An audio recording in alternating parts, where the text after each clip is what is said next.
এই ধৰক ৰাতিপুৱা শুই উঠাৰ লগে লগে আপুনি মোবাইলটো হাতত তুলি লৈছে কিবা এটা ইম্পৰ্টেণ্ট মেছেজ আহিছে নেকি বুলি চাবলৈ। তেনেতে চৰকাৰৰ ফালৰ পৰা আপোনাৰ তাত এটা মেছেজ আহিছে যে কিছু যান্ত্ৰিক বিজুতিৰ ফলত 24 ঘণ্টাৰ বাবে সমগ্ৰ বিশ্বজুৰি ইণ্টাৰনেট কৰ্তন কৰা হৈছে। তেতিয়া আপোনাৰ কেনেধৰণৰ ৰিয়েকশ্যন হ'ব আৰু সেই 24 ঘণ্টাটোত আপোনাৰ লগতে গোটেই বিশ্বজুৰি কি অসুবিধাৰ সৃষ্টি হ'ব পাৰে আহক এবাৰ আলোচনা কৰি চাওঁ। ইণ্টাৰনেট কৰ্তনৰ লগে লগে আপুনি কোনো ধৰণৰ ছ'চিয়েল মিডিয়া একাউণ্ট বা হোৱাটছএপৰ দৰে মেছেজিং এপবোৰ ইউজ কৰিব নোৱাৰিব। আৰু বৰ্তমান মানুহবোৰ ইমানেই বেছি ছ'চিয়েল মিডিয়াত সোমাই পৰিছে যে সেই 1 ঘণ্টাও তেওঁলোকৰ কাৰণে বহু সময় যেন লাগিব আৰু তেওঁলোকে নিজকে এডজাষ্ট কৰিব নোৱাৰিব।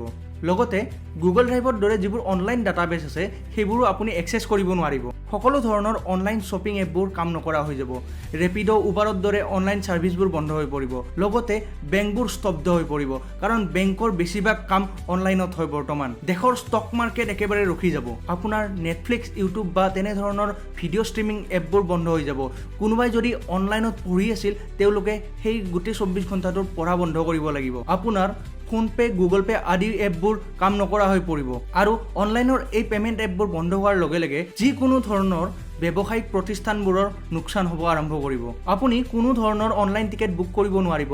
লগতে উৰাজাহাজৰ দৰে পৰিবহণ সুবিধাসমূহ স্তব্ধ হৈ পৰিব কাৰণ উৰাজাহাজ এখন উৰিবলৈ ইণ্টাৰনেটৰ ওপৰত বহুত ৰিলাই কৰে। কিন্তু এই আধুনিকতাৰ পৃথিৱীখনত কিছুমান হয়তো ভাল কাৰক পৰিলক্ষিত হ'ব পাৰে।